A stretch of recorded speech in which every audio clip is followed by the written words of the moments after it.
আমাদের সমাজে এক শ্রেণীর শিশু আছে যাদের শৈশব কেটে যায় কষ্ট আর অভাবের মধ্যে।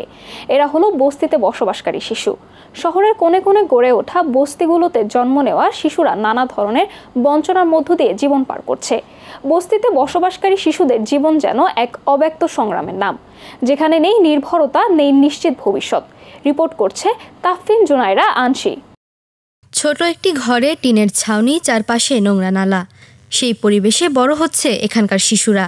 এরা হলো বস্তিতে বসবাসকারী শিশু।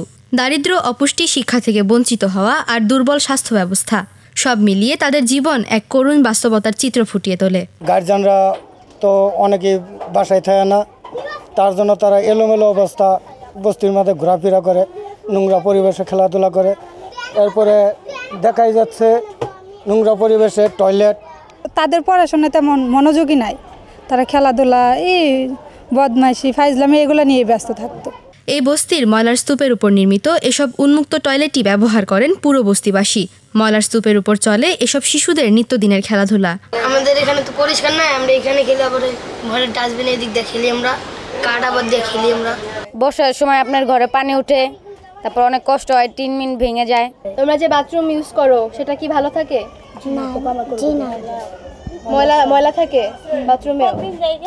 ময়লার ভিতরে থাকতে আমাদের পায়ের ভিতর গা হয়ে যায়, তখন আরেকবার পুজ ভাইরা, এরকম অনেক কিছু হয়। ঢাকা শহরে বস্তিবাসীর সংখ্যা প্রায় 40 লাখ, যা মেগা সিটির মোট জনসংখ্যার 1/3। বস্তিতে বসবাসকারী শিশুদের জীবন যেন এক অব্যক্ত সংগ্রামের নাম, যেখানে নেই নির্ভরতা, নেই নিশ্চিত ভবিষ্যৎ। এখানে বিশুদ্ধ পানির কি অনেক সমস্যা? অনেক সমস্যা, সব পানিরই সমস্যা। বিশুদ্ধ পানি বলতে কি ব্যবহার করার পানিও সমস্যা।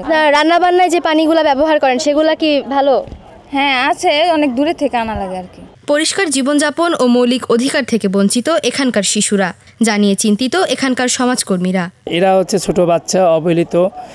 এদের হচ্ছে মানে পড়াশোনার দিক থেকে যেমন বিভিন্ন দেশ থেকে এরা আসে, এরা হচ্ছে সব দিক থেকে বঞ্চিত হচ্ছে। এদের বাথরুম অবস্থা ভালো না, তারপরে আপনার পানি পয় নিষ্কাশনের সমস্যা, পানির সমস্যা, তারপরে তাদের অর্থনৈতিকের সমস্যা, তাদের নির্দিষ্ট তাদের কর্মসংস্থানের সমস্যা, বাচ্চার অভিভাবকদের, প্লাস হচ্ছে তাদেরও পড়াশোনার দিক থেকে, খরচ দিক থেকে জানতে গেলে তারা পারে না।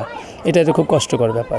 বিশেষজ্ঞরা মনে করেন বস্তির অস্বাস্থ্যকর পরিবেশে শিশুদের বেড়ে ওঠার ফলে শিশুদের দৈহিক বৃদ্ধি বাধাগ্রস্ত হয়, সহজেই রোগাক্রান্ত হয় এবং শারীরিক মানসিক বিকাশও ব্যাহত হয়।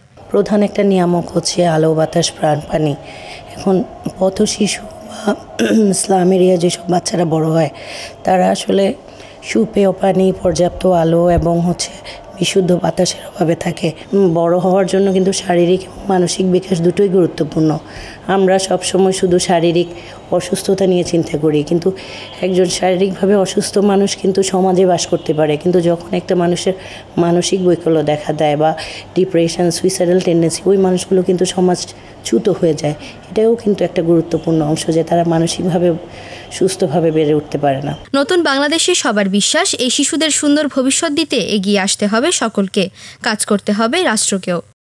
যেখানে সুউচ্চ অট্টালিকায় হেসে খেলে বেড়ে উঠছে সমাজের অন্যান্য শিশুরা, সেখানে বস্তির শিশুরা করছে অস্বাস্থ্যকর ও নিম্ন জীবনযাপন।